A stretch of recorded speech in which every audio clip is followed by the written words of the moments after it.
Okay. Jesus. This woman really knows how to tell me. Yeah. So since I'm recording now, let's go back. So defense of private property is that, okay, which is basically land and mercantile uh,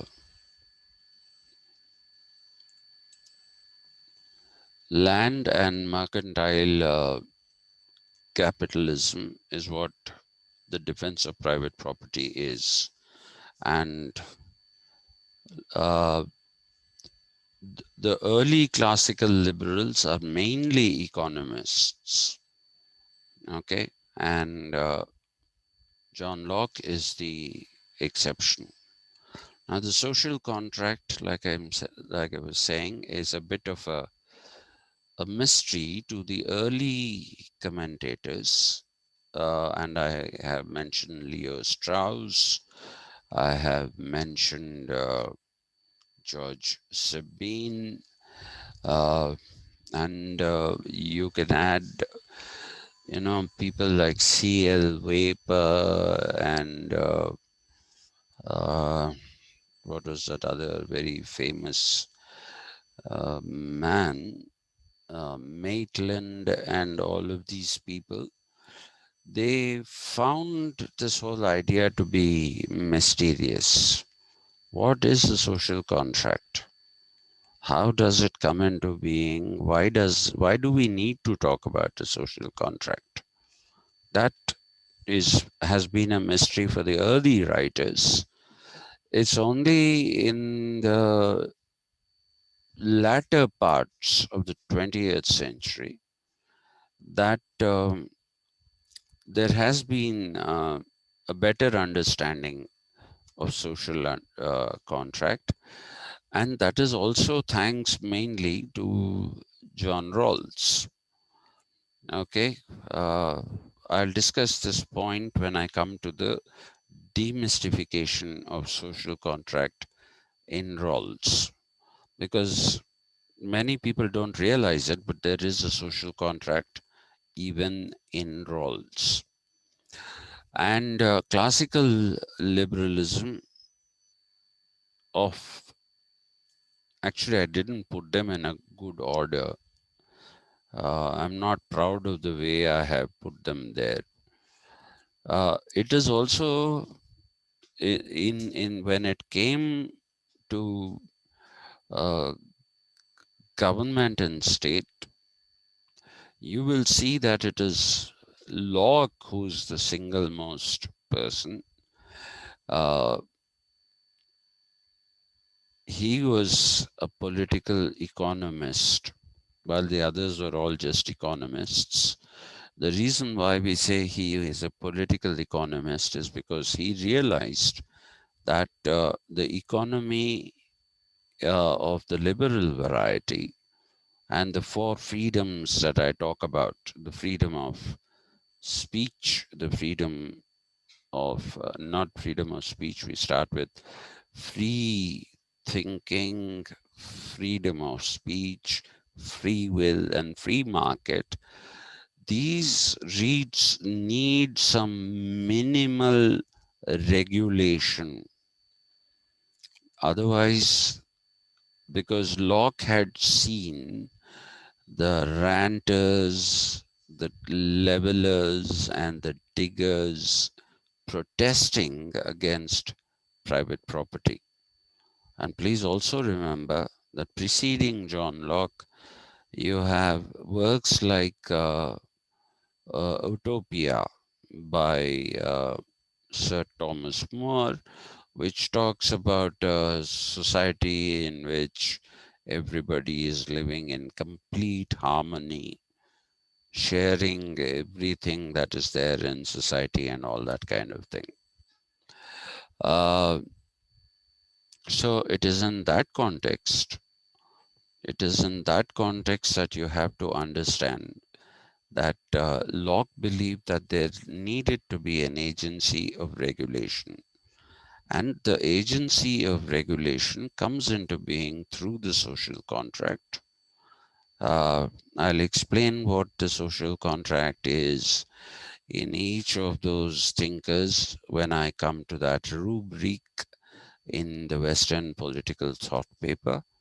I'll explain what exactly Hobbes means by his social contract, what Locke means by his social contract, and what Rousseau means by his social contract. Now, please remember that they are all lumped together as social contractualists, which is a big mistake.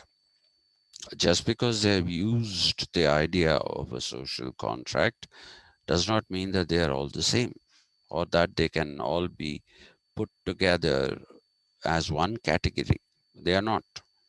Each of them has a distinct and different idea of what the social contract should be or should not be also. Okay, so that is one thing. So the social contract promotes a limited government and a limited state.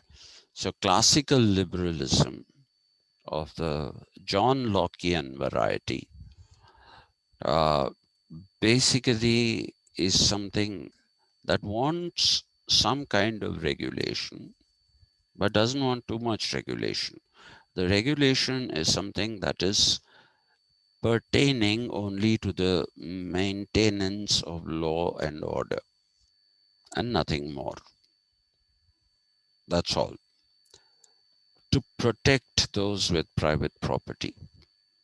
Because in Locke, you have a construct which equates rationality with the acquisition of private property. Okay, which might seem like a funny thing, a stupid thing to us today. But when we do Locke, I will tell you why it is not a stupid thing at all. Why it is really not a stupid thing at all. Anyway, so everything, Locke wants the government, but he wants it to be limited. He wants the state, he wants it to have sovereignty, but he wants it to be limited. And individualism, well, individualism begins with Hobbes, who was a proto-liberal and not really a liberal. Uh, Now, if you look at Hobbes, Hobbes was initially talked about by people like Michael Oakeshott as somebody who was talking about obligation of citizens to each other. That is supposed to be the idea of the social contract in Hobbes, according to Michael Oakeshott. And believe me, Michael Oakeshott is a brilliant scholar, but he makes a fundamental mistake here in identifying the idea of uh, the social contract in Hobbes as being a mechanism of obligation of one human being to another. It is not that.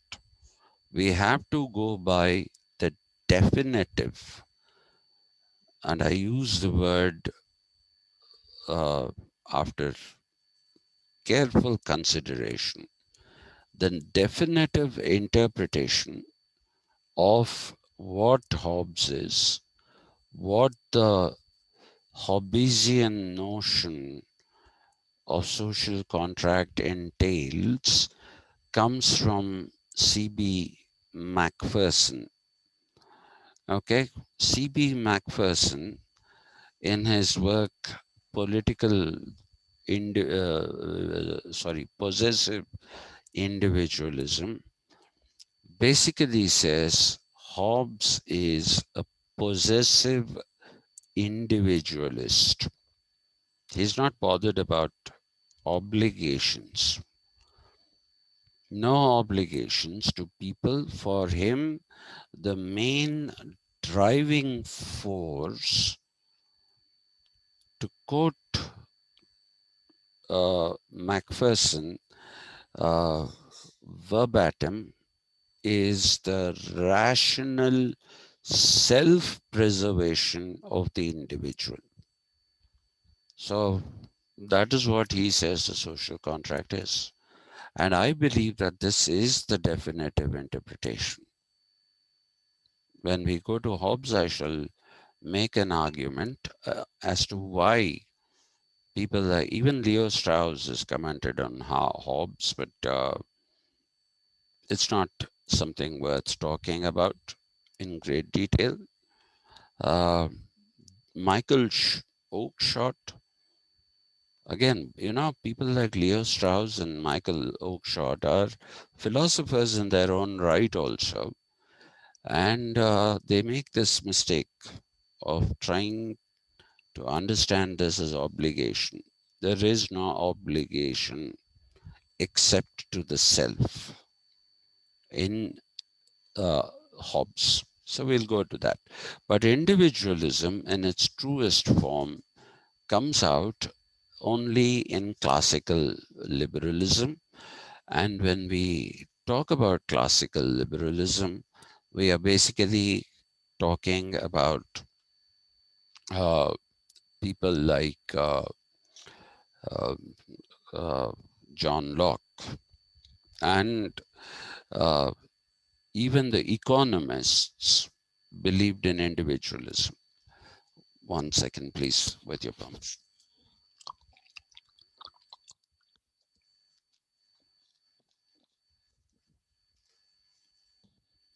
I must find out whom I am scared of from among all of you, that I drink so much water. Anyway, uh,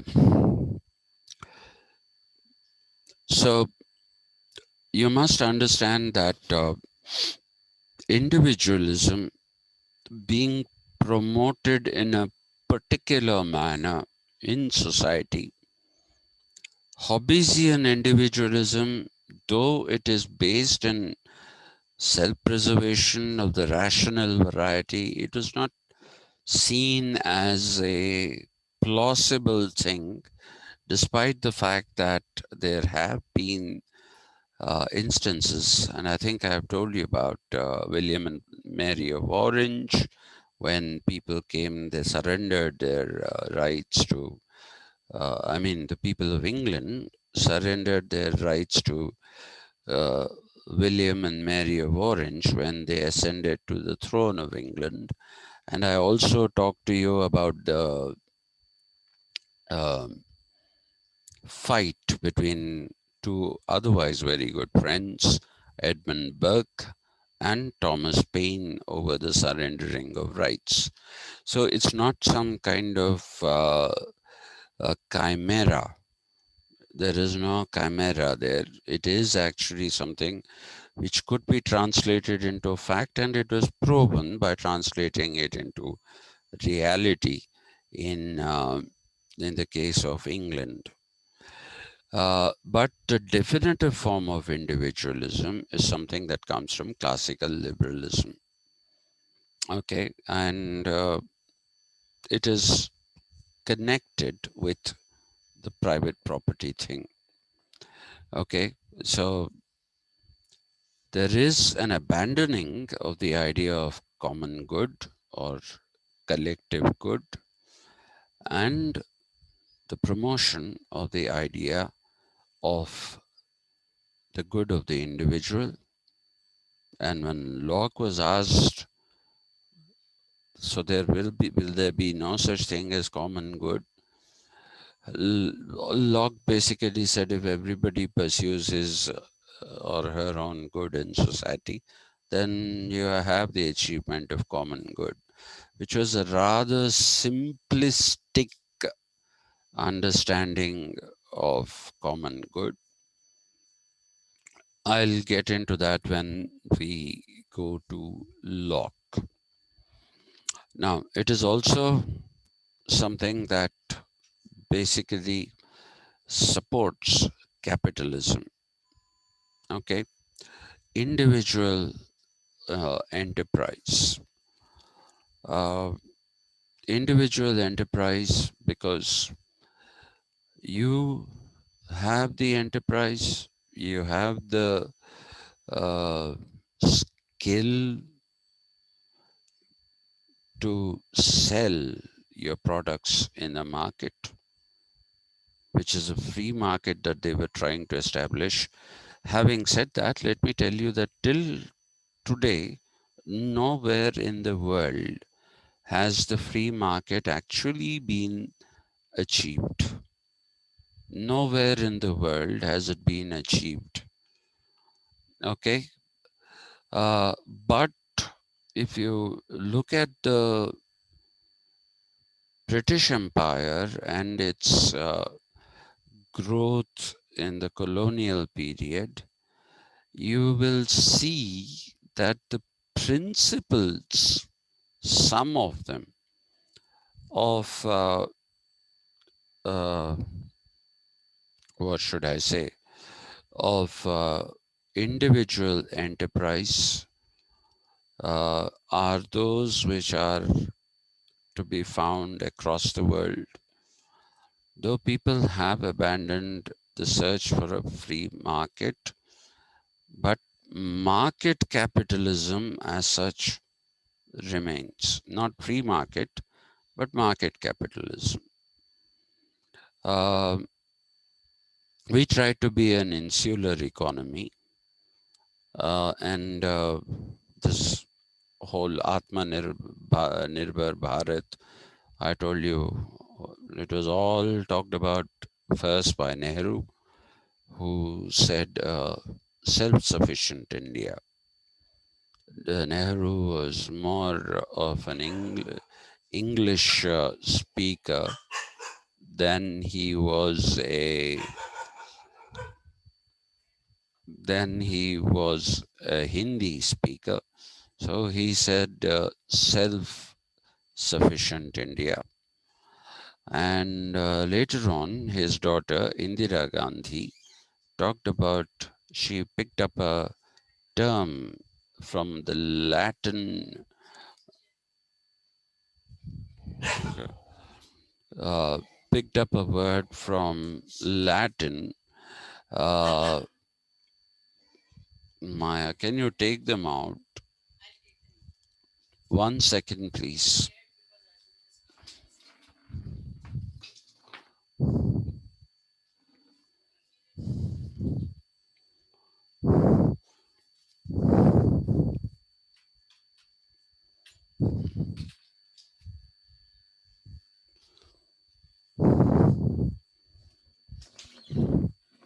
Shukriya, Azim.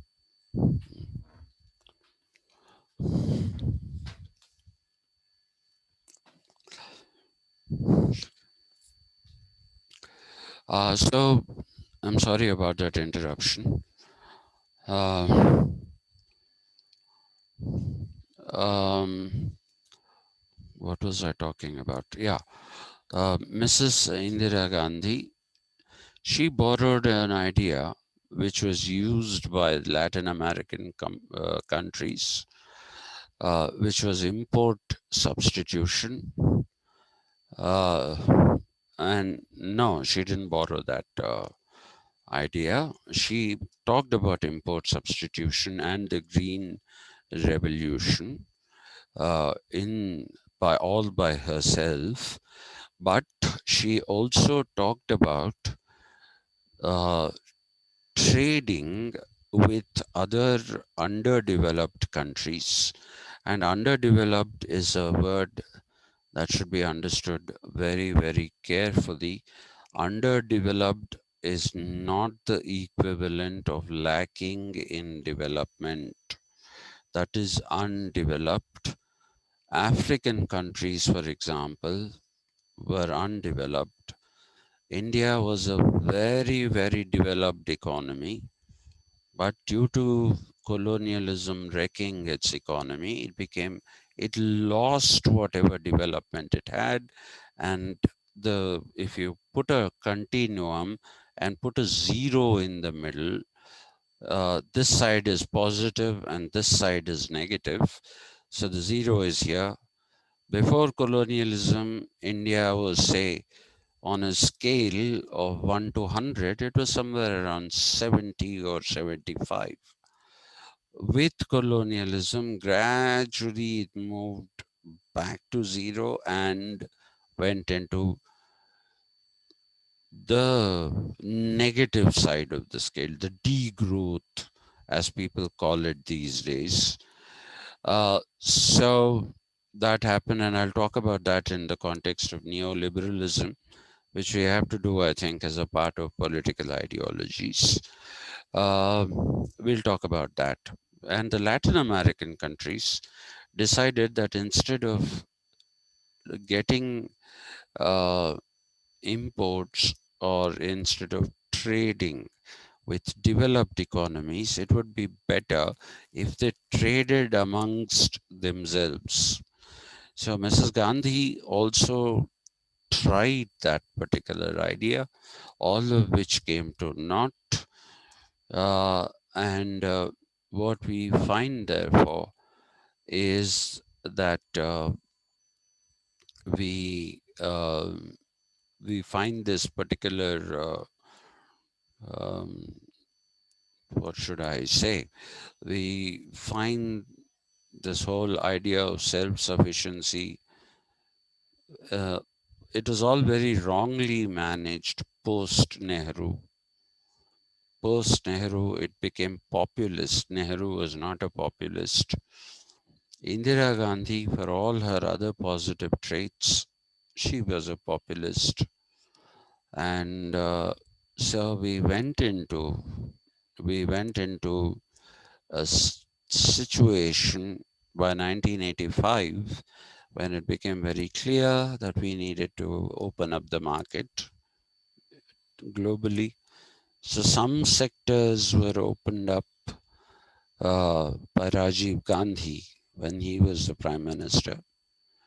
But by 1990, it was very obvious that opening up of just a few sectors, or the gradual opening up of the economy, was not going to work. So we have this instance of P.V. Narasimha Rao pulling Manmohan Singh out of academics, out of his position as the chairman of UGC, making him the finance minister. And we had foreign exchange reserves that were there only for 2 weeks. And they turned it around successfully. Um, most of the credit should go to Manmohan Singh and some to P.V. Narasimha Rao. And these people basically were able to turn, and we have now become a proper capitalist economy, and we are integrated into the world economy. And we follow the IMF and the World Bank dictum of structural adjustment. So all those things have happened. So capitalism uh, is something that was promoted by classical liberalism. And even though Marx saw an end to classical to capitalism, Max Weber said capitalism will not end because of the fact that it is a legal, rational system, and it has mechanisms of uh, legality which can take care of disputes that might arise between opposing factions of society, which can be the capitalist and the worker. So that is what you need to understand. So it is a strong proponent of capitalism. It and Locke shouldn't traditionally be called a political philosopher only. He is also a political economist because there is an economic component, and his greatness is like, unlike the economists who did not realize that you need to have a political structure. Basically, you need to have a political structure that will support the economy. Okay, they,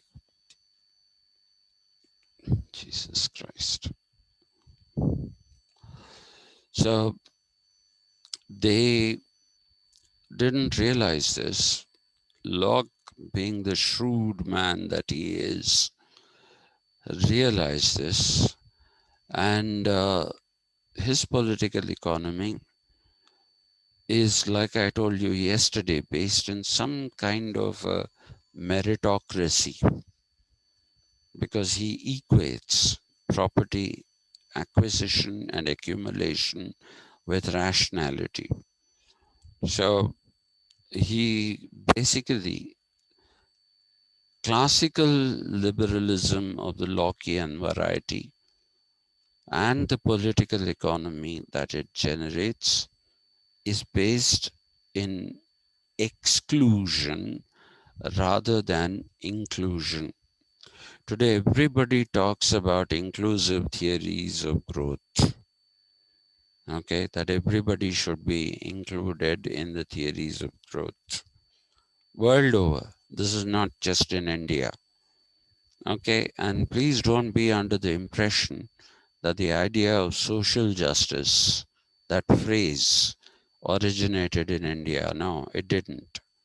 It originated in South America, and it went to even the developed economies of Europe, especially those economies of the European Union, which were once part of the Eastern Europe. Social justice. So that thing went there as well. Okay, but uh, Locke was oblivious to that kind of a thing. He believed that if you had the rationality, you had the intelligence, and you had the will to do things and achieve what you want, then you will achieve. So only those people were empowered. And that is why I say he inaugurates the concept of a meritocracy. Till then, you don't really find any necessity on the part of any philosopher to talk about, though uh, Locke also doesn't use the term meritocracy, but he uses the concept there. We put the label on it. In pre-Lockean philosophers, you don't find anywhere where you can put a label of meritocracy. You can't. With Locke, you can. And that is why I claim that he is probably somebody who should be considered the inaugurator of the idea of a meritocracy. Now, let's, Sir, yeah, then what about the leftover section? Uh, which leftover section? like you're saying, it's meritocracy. The one Mm. who are having will and all, they Mm. will get succeeded. But Now, what about the freedoms? What about this liberalism of the poorer sections or the leftover ones? So how is this liberalism actually in pace with capitalism? Is it a good thing? uh, well, I'll answer it very briefly because otherwise, then I'll have to give you a whole lecture on Locke. Okay. Uh, see, uh, by saying that it is a meritocracy, please do not be under the idea, under the assumption that I'm saying a meritocracy is a good thing. I'm not saying that at all. Meritocracy, like the free market, is an aspiration. It is just an aspiration. It has remained an aspiration in most parts of the world. In the developed parts of the world, some kind of meritocracy has established itself in the academia, only in the academia, not necessarily in other fields. Okay, not necessarily in other fields. Uh, but if I have to explain what happens with the poor, there is a theory in Locke which will tell you that when, due to capitalism, there is an increased generation of social wealth. Okay, there is an increased generation of social wealth. And he says he agrees the disparities between the rich and the poor will increase. But he also says that the position of the poor in this capitalist society is better off than the position that they enjoyed in the pre-capitalist societies. So in economics, sorry, it's called the trickle-down effect. Okay, so by engaging in the pursuit of wealth, you will see that it trickles down. So just let me give you one small example, which is what I always keep giving. Uh, Hightech city in Hyderabad.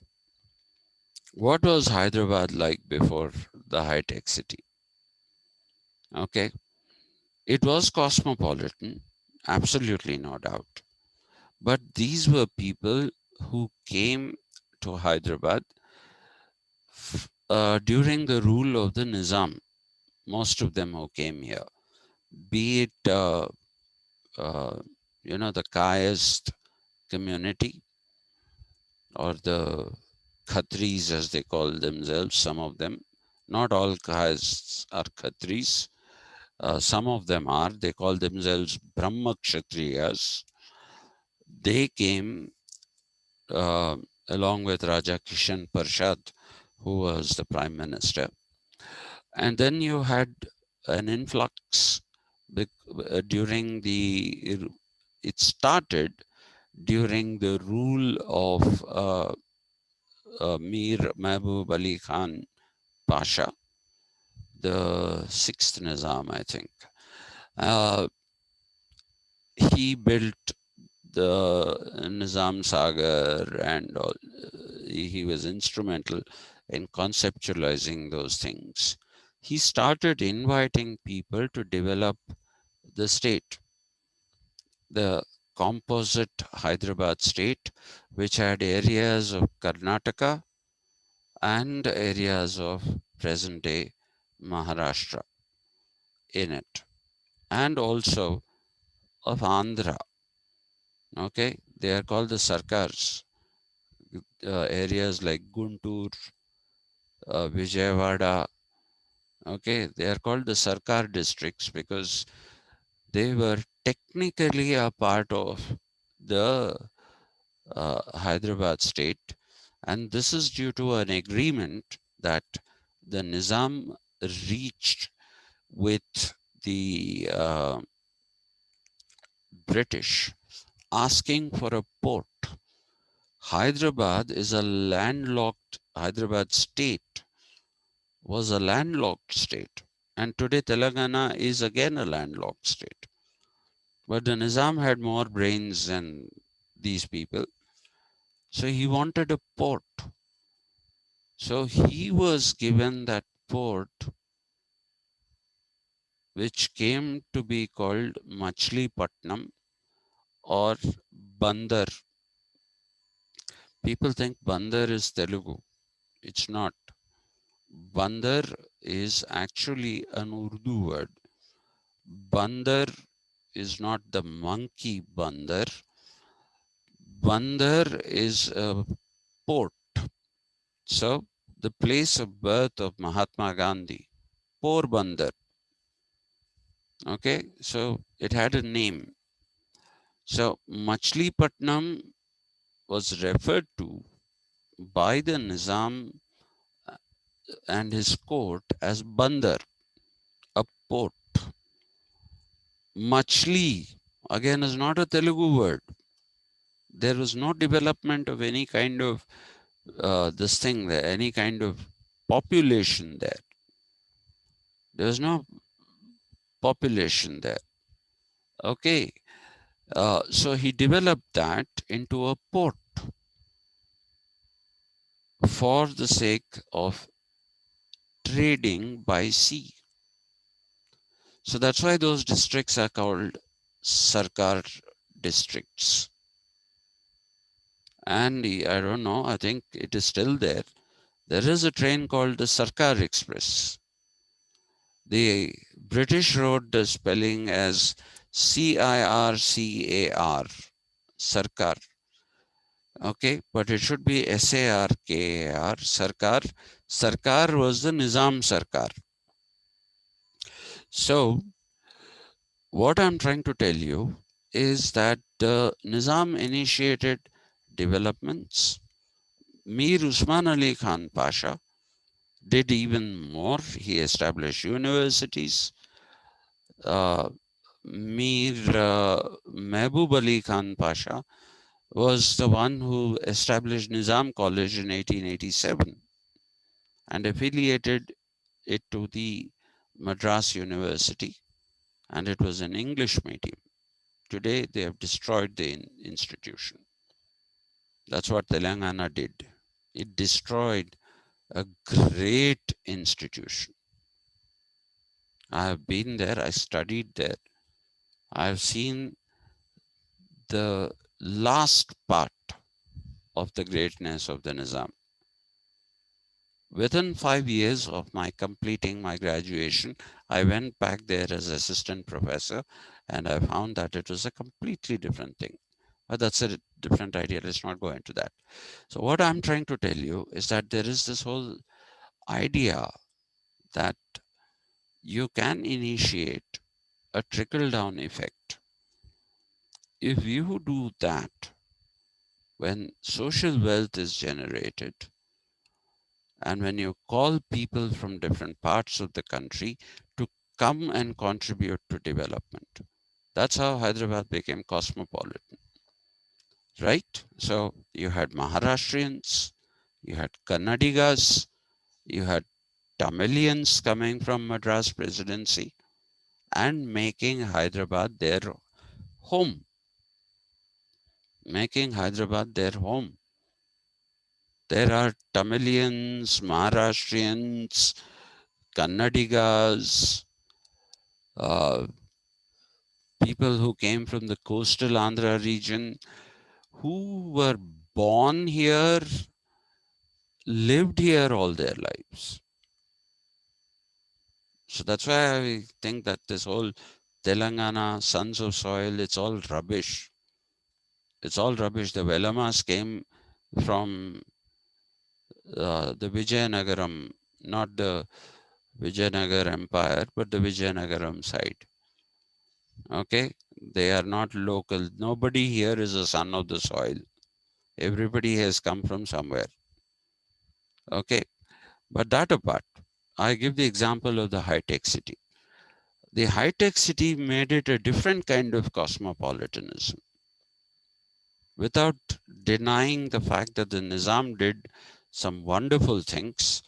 And just imagine, at the time of independence, Hyderabad was the fifth biggest and developed city in the country. Which are the other four? The other four were Delhi, which was the capital of the British Empire, Calcutta, a littoral city. Littoral. Littoral is that which is on the coast. Then you have uh, Madras, which was also a littoral city on the coast. Okay.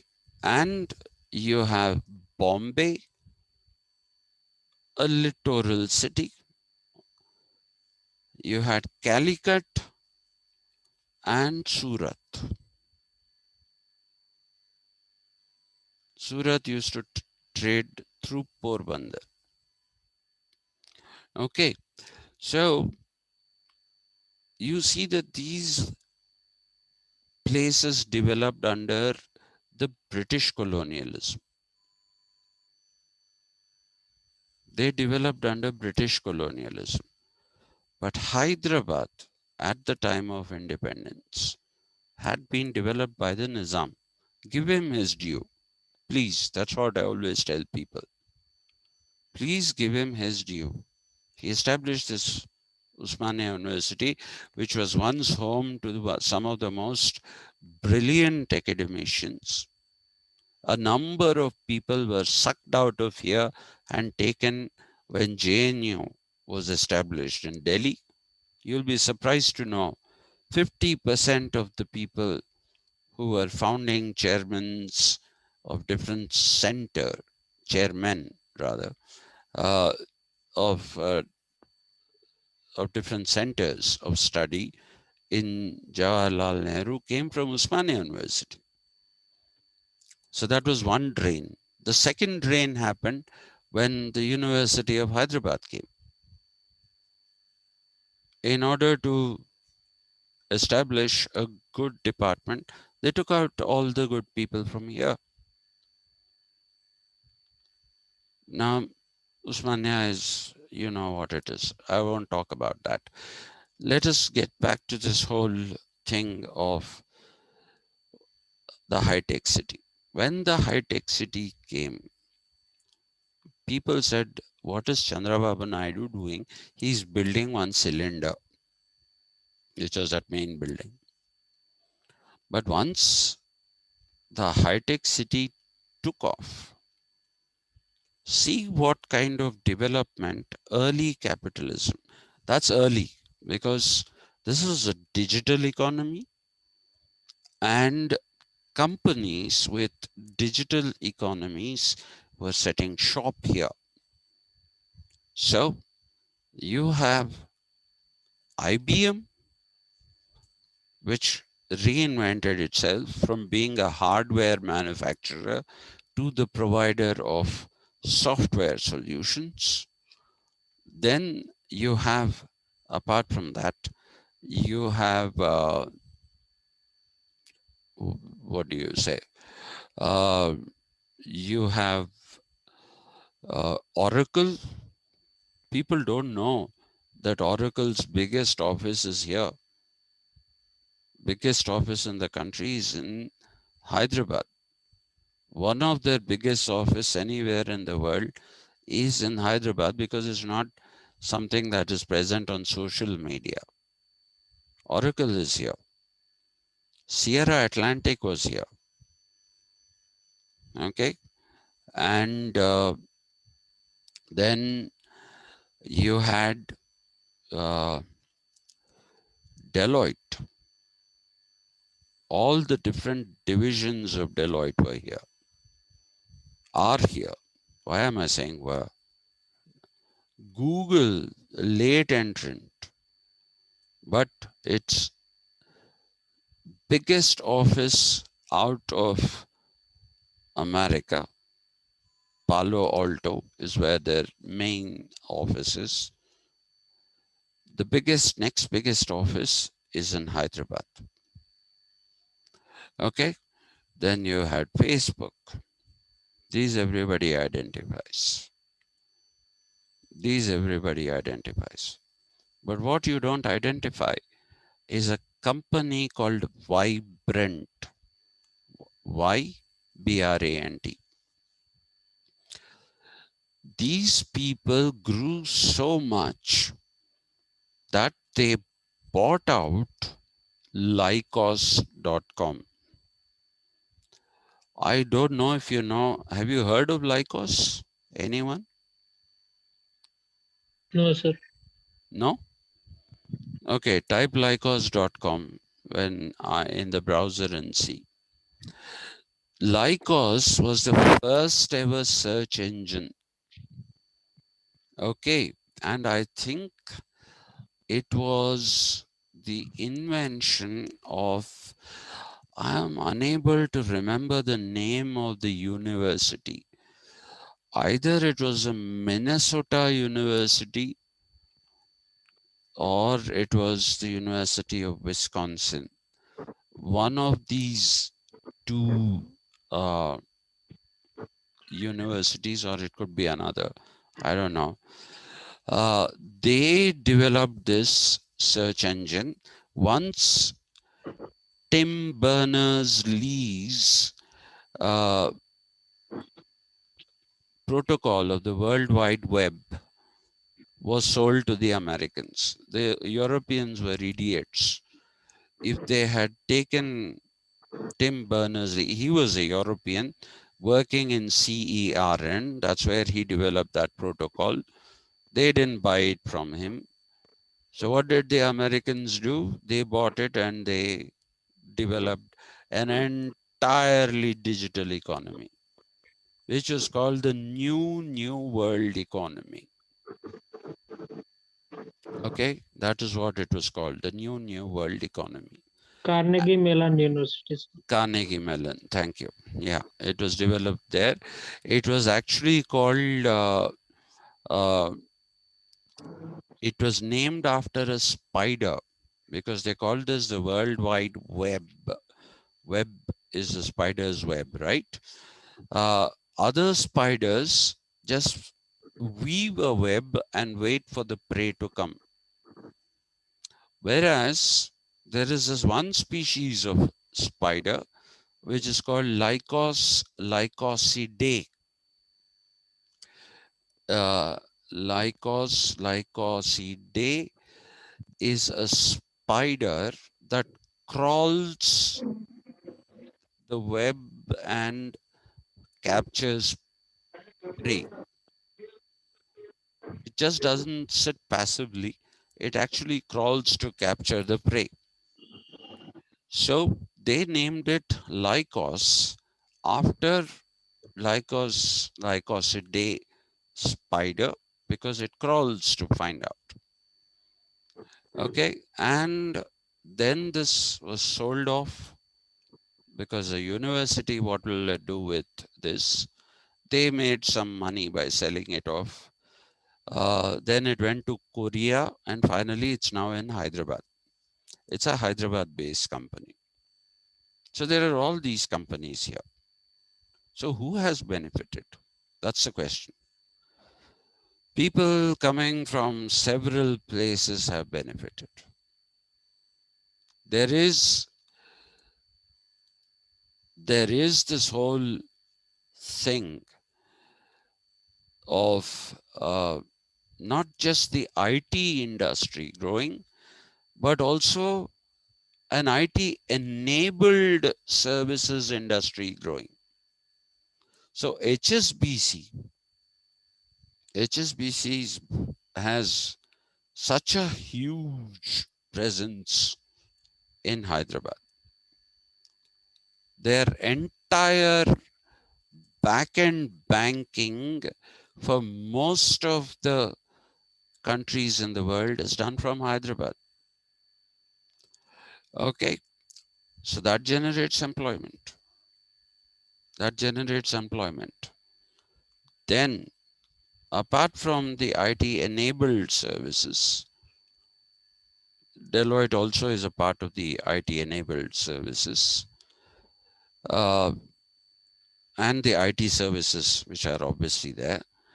You also have sectoral growth in other areas. What are these areas? You have a sectoral growth in cab companies because when these companies came and when all the offices are concentrated in the high-tech city. People need to go there. So and since it is so cheap to set up an office here, I think I told you it was Mitt Romney's idea to do this offshoring and outsourcing and all that. So I have not talked about outsourcing companies. Oh, and I forgot Microsoft. Their only other research center outside of Redmond in America is in Hyderabad. Okay. And yesterday I read that Qualcomm, which has proprietary technology of WCDMA, wide code, what does that stand for, CDMA? Code division multiple access. Wide code division multiple access is the thing behind the 3G, 4G, and now 5G, fifth generation. 5G stands for fifth generation. Qualcomm has the biggest office outside of America in Hyderabad. They are virtually a monopoly who supply microprocessors for all cellular equipment. Okay. Snapdragon processors, as they are called, some of them. So Qualcomm is here, and people don't know these companies. But what happened is when all these companies came here and that financial district was created in Nanak Ramguda, you required taxi cabs. You required taxi cabs. So cab companies came up because people had to be ferried to and fro, home to office, office to home. So all the cab companies, now each cab company was operating something like 20-25 cabs. One person can't sit and drive all those. So drivers, and mind you, because these are 24-hour round the clock services, drivers also worked in shifts. So there were more number of drivers.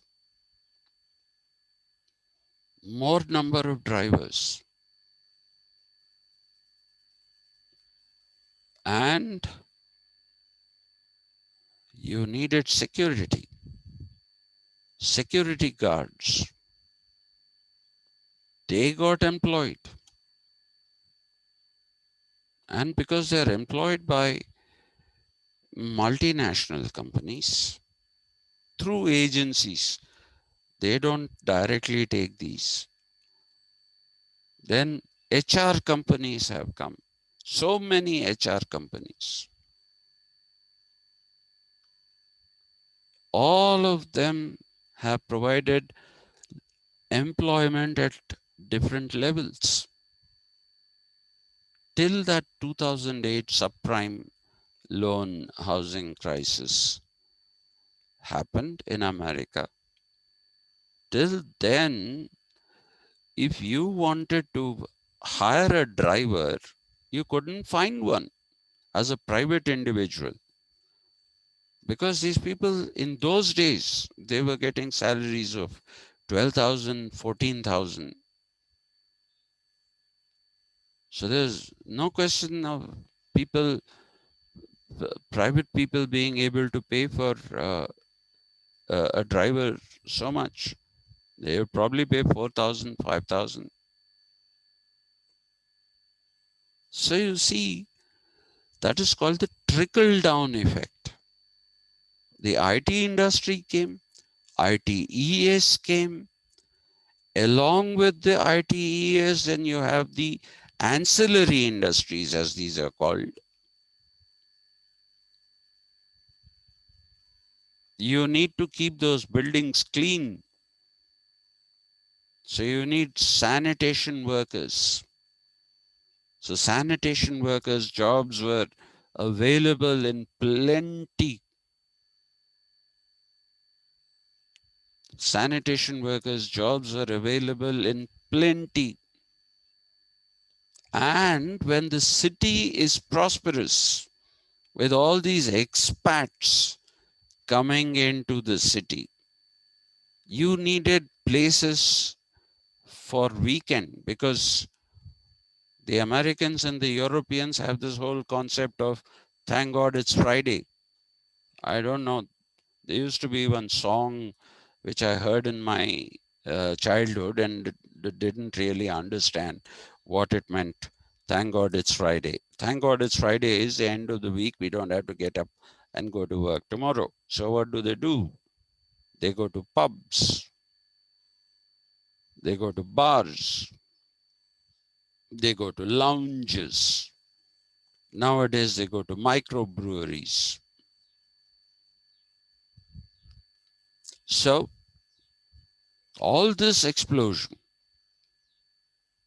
Now, when this happens, you need bearers, you need cooks, bearers or waiters, stewards. You need all these. Today, why are Swiggy, Zomato, why are all these things doing so well? Once the economy has picked up again. So you see, this is the trickle down effect. The trickle down effect basically keeps the poor also in a better position. And remember, real estate is another sector that opened up. Where are you going to set up these offices? I remember going to Shilparamam not too many years ago, and there was nothing there. It was wilderness. Going to Shilparamam was going into the wild. Now, it's like any other part of the city. Hustle bustle of the city traffic. It's there in Madhapur, Kondapur, Kottaguda, all those areas. And then that thing called Wave Rock, Rayadurgam, and going to Khajaguda, Nanakramguda, the financial district. So everywhere there is growth. So there is a trickle down effect. Jobs are available. So much so that people started coming from elsewhere in Hyderabad for these jobs. The sad part is our education system is so bad that except for these computer programmers, nobody from either, then it was just Andhra Pradesh, but nobody from now, either from Telangana or from Andhra Pradesh, nobody is getting those jobs. Nobody is getting those jobs. Why? Because we don't have, nobody knows English. You tell people to learn English and they'll say, you're doing what do you think you are? People don't realize you need writing skills. That's why I'm anti MCQs. This whole MCQ thing is destroying the ability to write. If I ask you to write an essay, you need to have writing skills. You can't write. You just cannot write. MCQs are easy. Tick, tick, tick, over.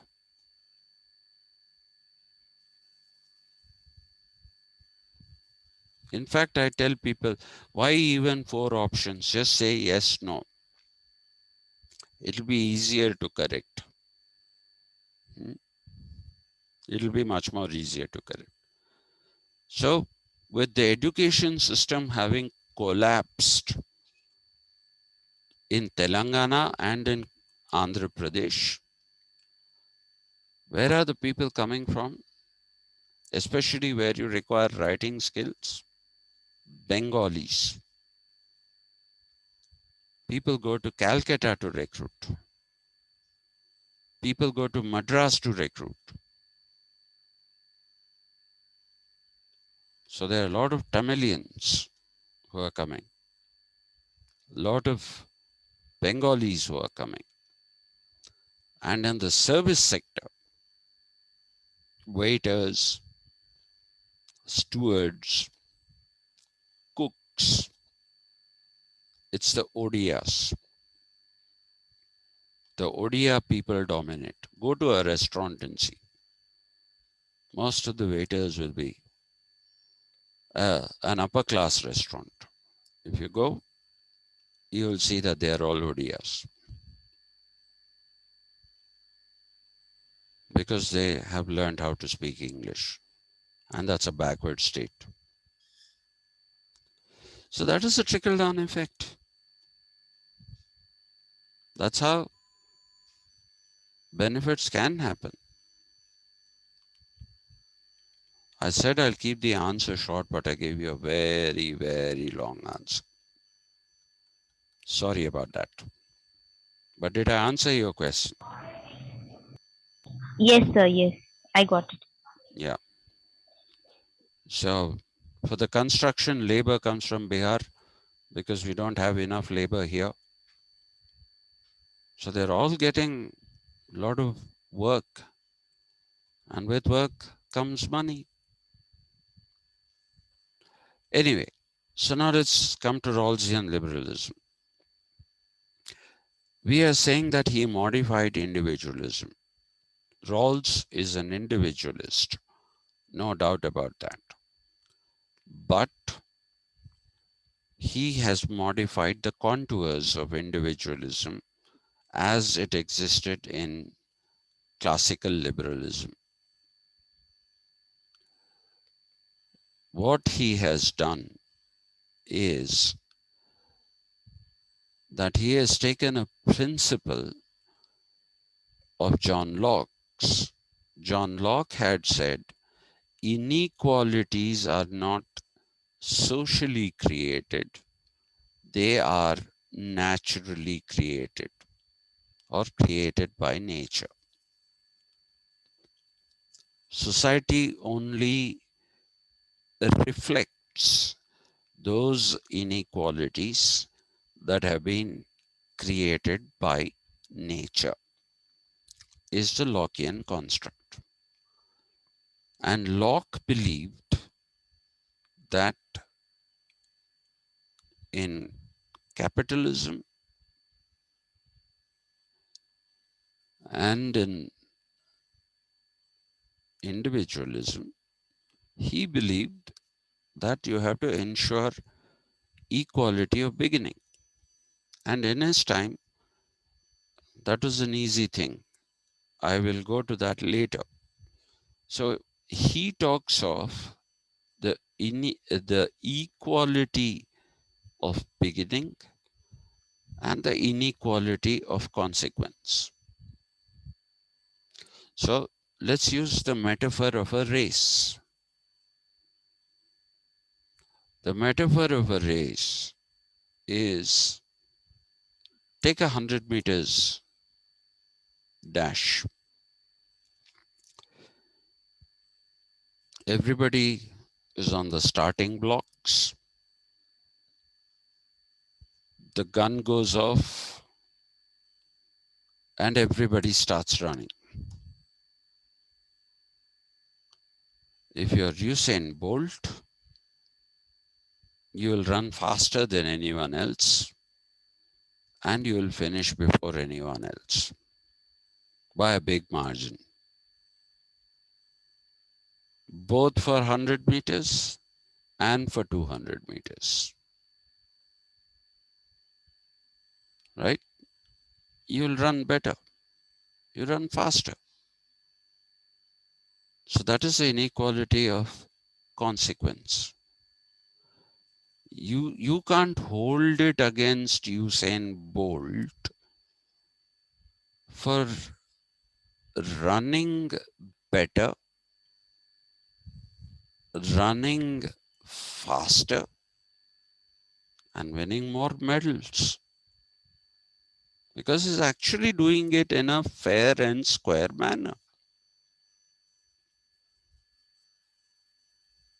He's doing it in a fair and square manner. That is the inequality of consequence. And for ages, people have said, don't talk about race, race, race. Don't. But just look at athletics. Please look at athletics. Look at, you hardly find among the top athletes in the world, you hardly find any whites, though they have access to great training facilities and all that. It's all the blacks who are doing better there. So that is genetic selection. They are suited for sports. They're suited much better. Look at boxers. There are no white boxers left anywhere. All boxing duels are won by blacks. And people looked down upon them and said these people are useless, lowly. So when it comes to fair competition, they are not lowly, they are the better ones. And it's not just with reference to athletics, they are also pretty brainy when it comes to uh, even medicine, engineering. Who was that first surgeon who carried out a heart transplant? I forget. Bernard. He was a black doctor. I forget his name. Uh,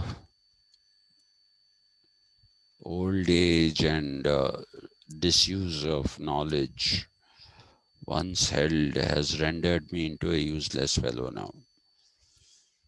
What is his name? Some Bernard? Anyway, so Christian Bernard. Christian Bernard, thank you. He was a black doctor, and this in the 60s. So don't think that they are anyway inferior in any field. Now, if you look at his individualism, if you look at the individualism of John Rawls, he saw that equality of beginning was not being given. People living in filth and squalor, where do they get an equality of beginning? They don't. They do not have access to what he calls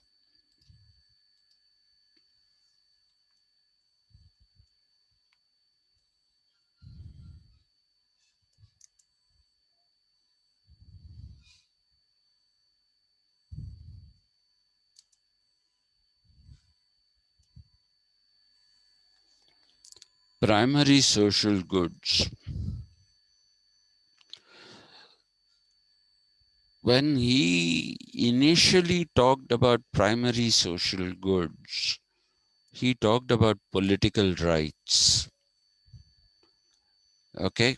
He concentrated only on talking about political rights and how empowerment of people through giving political rights to all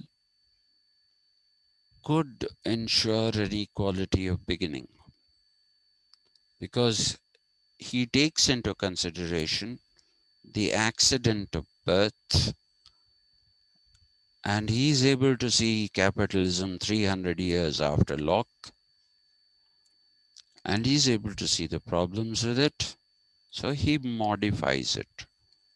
He would still say, let the individual achieve, but create conditions in which the individual achieves whatever he has to. So initially, he harped on primary social goods only as political liberty. Okay. Now, the next thing after that in his other papers, he also included other uh, categories in the primary social goods. So, first, political rights. He realized that political rights in themselves were not going to, were basically not going to help the poor get what they need to get in order to be able to be, in order to be able to be competitive. So what does he do? He later on added categories: education, and by education we have to remember good quality education, not like rubbish education, good quality education. And later he even added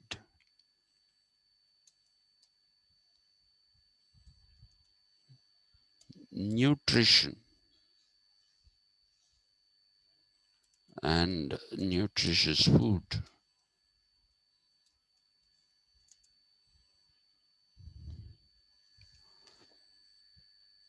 You need that.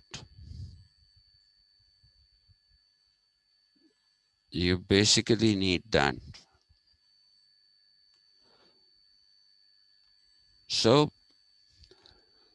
what he was arguing is that these constitute primary social goods.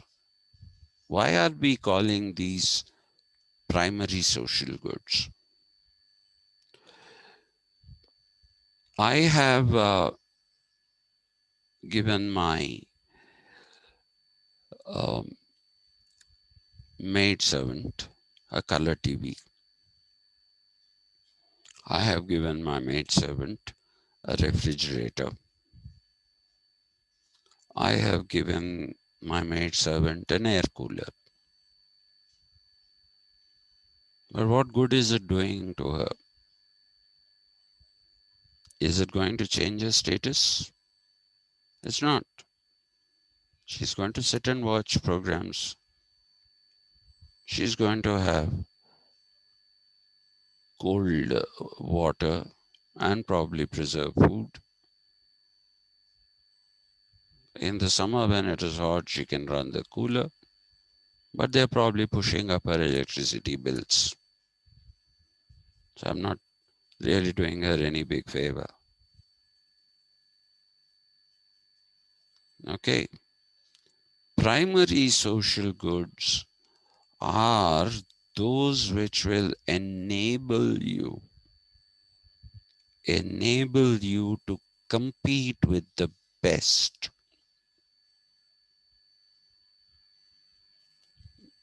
The meritocracy argument. Primary social goods have to be provided in order that people compete with the best, and if they do well, then automatically all these things will come. Nobody needs to give you a color TV. Nobody needs to give you a refrigerator. You can buy them yourself. And if you do well enough, you probably can buy for others as well. So that's why these are primary social goods. The others are called secondary and tertiary social goods.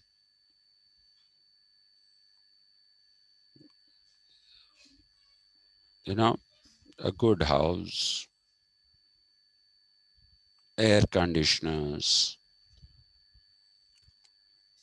then sofas, a home theater.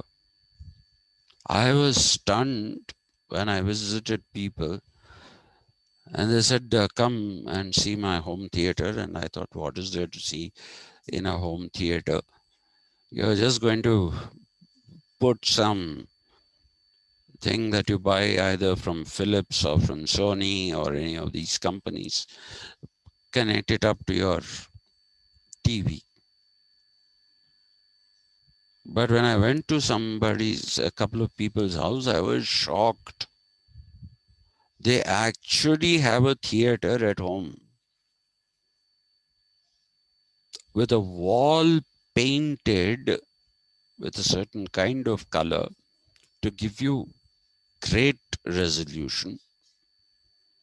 And you can project a DVD in HD through one of these projectors. They have put surround sound consisting of not small tweeters and one subwoofer, no, proper surround sound and lavish sofas. And for good measure, Act 2 popcorn. So people have a theater at home now. So you can have all those, provided you have these. So all those are secondary, tertiary social goods. The primary social goods are these. Okay. Now, that is the modified individualism. Let me go to point number 4. What Rawls is saying is that people hold on to the primary social goods. They hold them on. They don't let them go to the other people. So let me introduce a word here.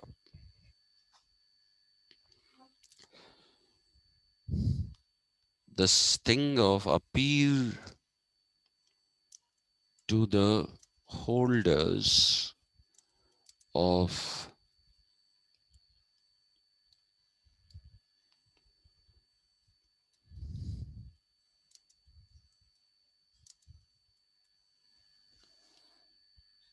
he's appealing to the holders of primary social goods. What is his appeal? His appeal is you have held on to these. Yesterday evening, I gave you that, or was it in the morning? I don't know. I gave you that explosive example of reservations. How some people have cornered those benefits. Morning, sir. Morning. Thank you. Yeah. And how they are not allowing other people to take advantage of those. So a similar thing is happening with the rest of the society as well. Those who hold these primary social goods are holding them. They will send their children to the best educational institutions anywhere in the world.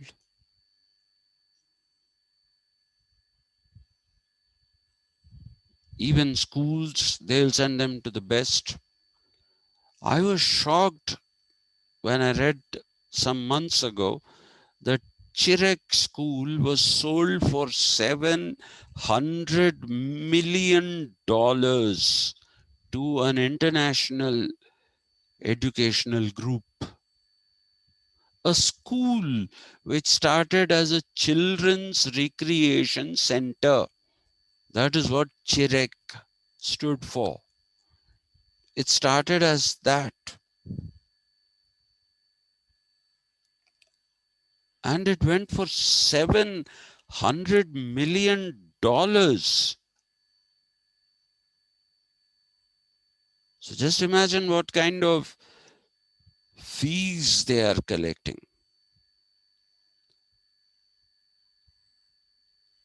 And we have a right to education. I keep asking people this: do I have to pay for my right to life? Do I have to pay for my right to freedom of speech? Do I have to pay for my right to equality? Why do I have to pay for my right to education? Why do I have to pay? Why doesn't the government take over the education sector completely and provide education to all, quality education? You did that and proved that you can do it in a good manner with the central universities. The government showed what it can do with the IITs. Now, with this government adding an IIT in every town, I think that is gone. But it showed what it can do with the IITs. It showed what it can do with the IIMs. Again, credit to the great man, Jawaharlal Nehru, who emphasized education. He emphasized education. Akshay Puneet, when I was asking those imaginary questions about objective type, Nehru is the cause for our losing the war to China. That's what he said is the correct answer. Probably, probably. But you have to understand, Nehru signed a Panchsheel agreement with the Chinese. And they said no attacking each other, solving of all issues of boundaries or any other thing through dialogue. Time and again they have violated that. Having signed that agreement, the Panchsheel agreement, which said we will not wage war on each other. Nehru thought, let's not spend too much on military equipment. We don't have that kind of money because we had become an underdeveloped economy. And therefore, he wanted to develop the education system. He wanted to develop the education system. People say he ignored the primary education system, which is not completely true. He did set up government schools where free education was given, but later on people were recruited who didn't teach. That's a different issue, which is what is happening in Osmania University now. If people don't do their job, is it his fault? And please remember, at the time of independence, schools were run by Christian missionaries. And Christian missionaries ran wonderful schools at very, very affordable prices. Very, very affordable prices. I'm a product of a Christian missionary school. I never felt I was going to a Christian missionary school. I felt I'm going to a school. I had wonderful teachers. I had great education right in the beginning. And that matters. Otherwise, later on, however good a teacher might be when you're doing your BA or MA, you'll have to work 3-4 times as hard as you would otherwise have to work if you if you have not had good primary education. And that is why I started that AVR Institute. My grandfather believed in education. I thought I'll give free education, good quality education as much as I can give. Obviously, I'm not going to be able to give you great quality, but that's why I said free. And it's not only just for you. I put it on Just Dial and people don't come when they see it's free. Free means it'll be nothing. Anyway, so he, what do we see today? We see that schools have become a business. The Christian missionary schools are not a business even today. Even today, they are not a business. But the Oak Ridges and the Chiraks and all these, they're complete business.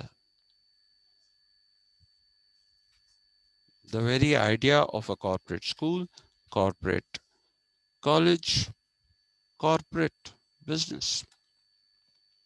So he's appealing to the conscience of the primary social goods holders of the primary social goods.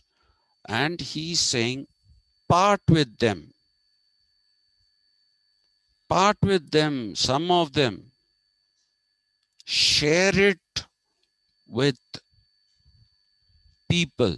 Don't corner all these benefits and keep them to yourself. That is what I was saying about reservations as well. If you've availed it in 2 generations, it's enough. It's really enough. It's time you give it to someone else. It's time that you give a helping hand to someone else. So the biggest enemy of the scheduled castes, the scheduled tribes, OBC, I don't even consider that a category. That is an unnecessary reservation, in my opinion. If you had economically backward classes, that I would consider. But the scheduled caste, scheduled tribe reservations, they have been held by some. And like I said, when nobody is joining Usmania University, now more people from the reserved categories are getting admission in Usmania University. But where are the teachers? Where are the teachers? There are no teachers. So you will get into Usmania. Believe me, you will pass with A grade or O grade, outstanding, and you will have learnt nothing. So he's actually appealing to people and saying, please don't hold these, give them to other people. In doing so, he is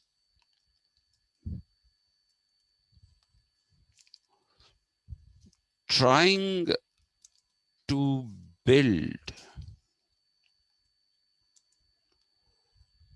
a solidarity between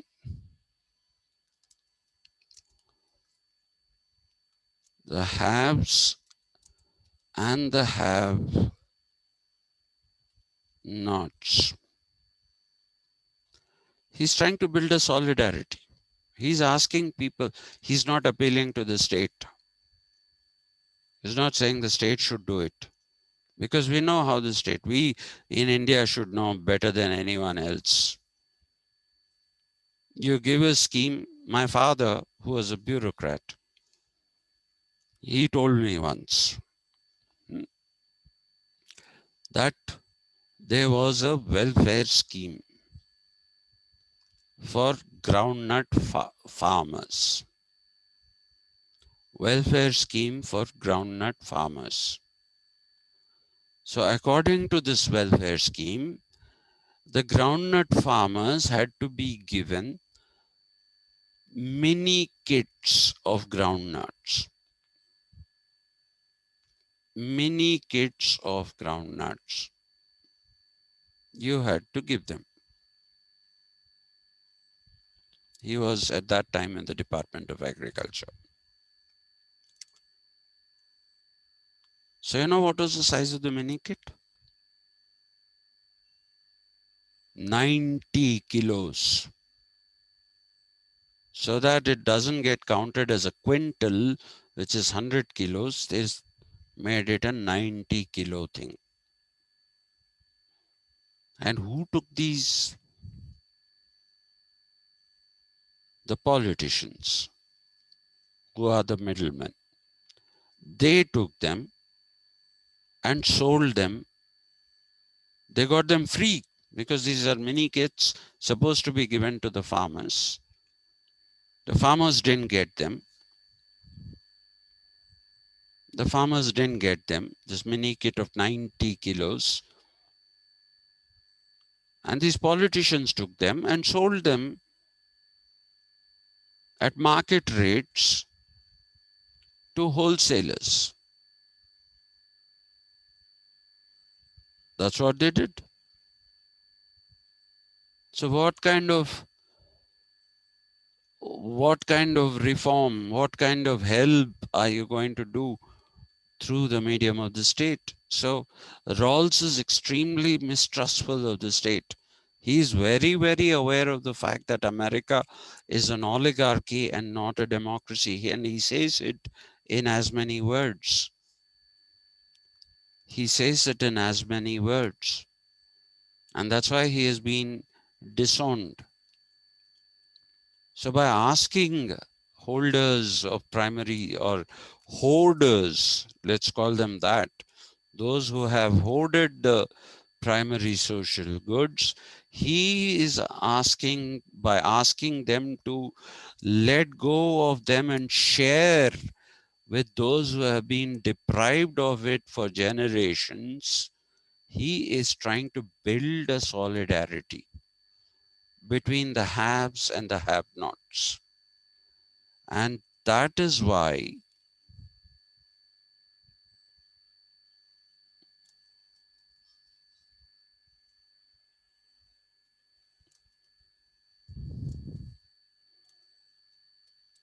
his individualism is different. And that's why I said it's modified individualism. Sir, but this appeal will work. Will it work? Yeah, it won't, right? Because all Uh, these hoarders are kind of capitalist only. Mm, So this is one more problem of capitalism. true, but it did lead to some changes. Have you heard of this?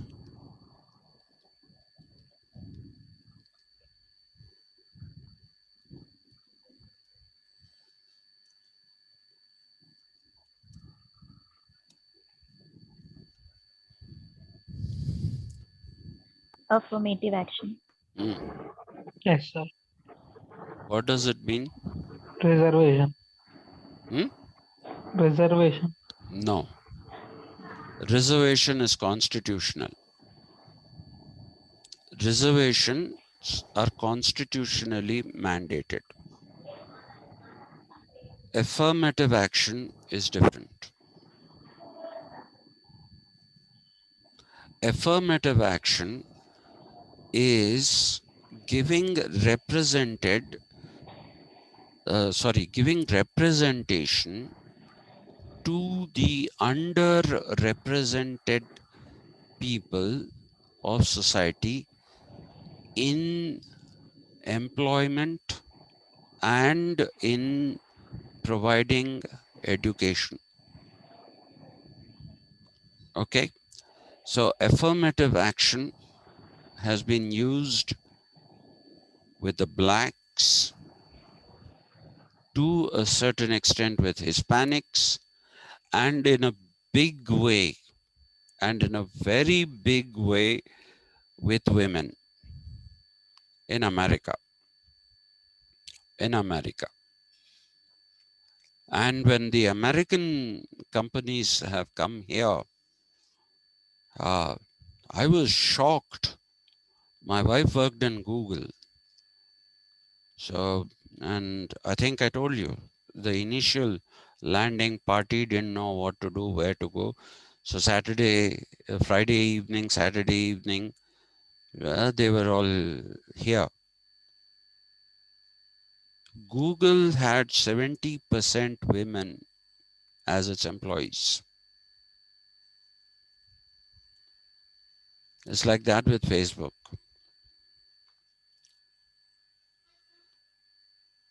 It's like that.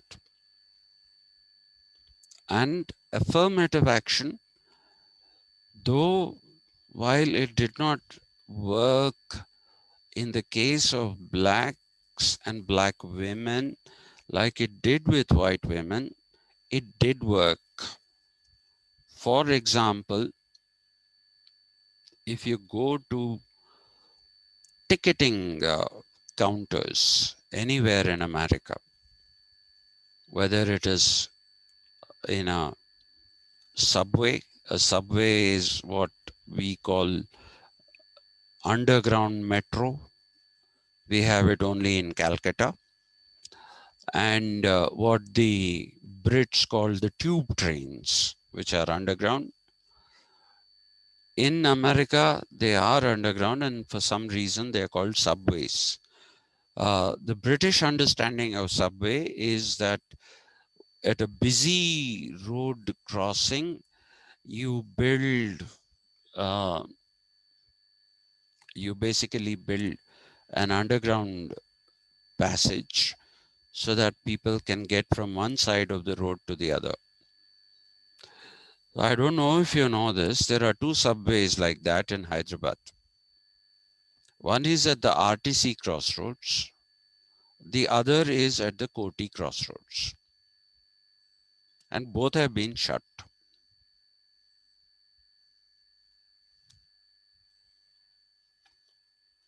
You know why? Anyone who knows why those subways have been shut?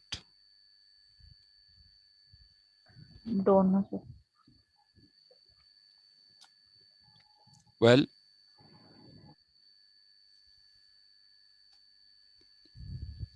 drinking, gambling, all that started in the subways. And some bright chap got the idea that We should also put hoardings on our, that foot over bridges. Okay, then we can earn revenues.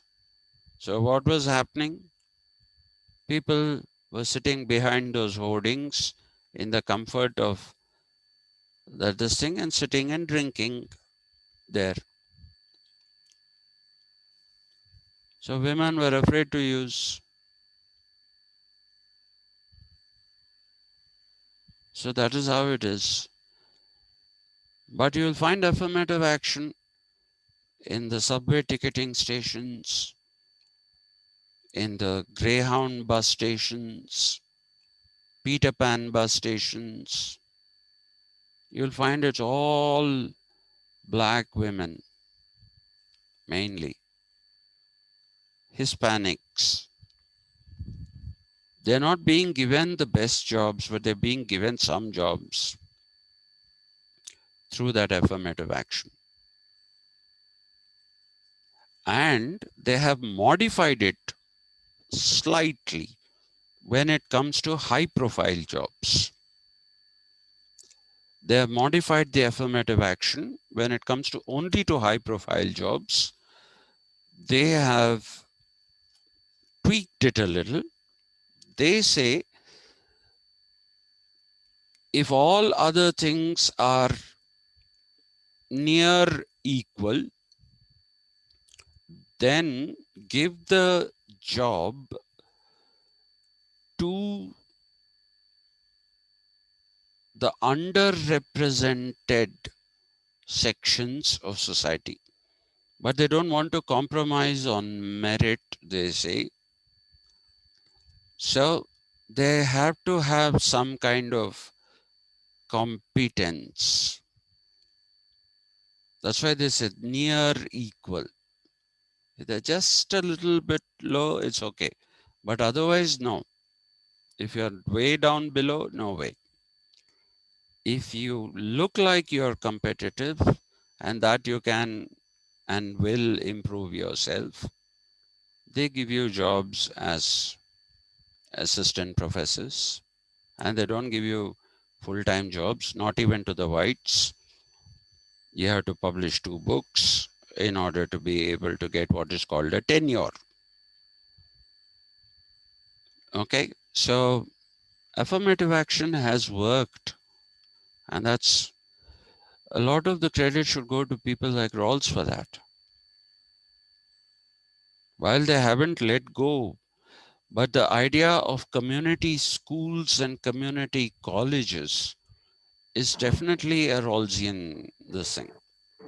So does Yeah, America follow reservation policy? no, they don't follow reservation.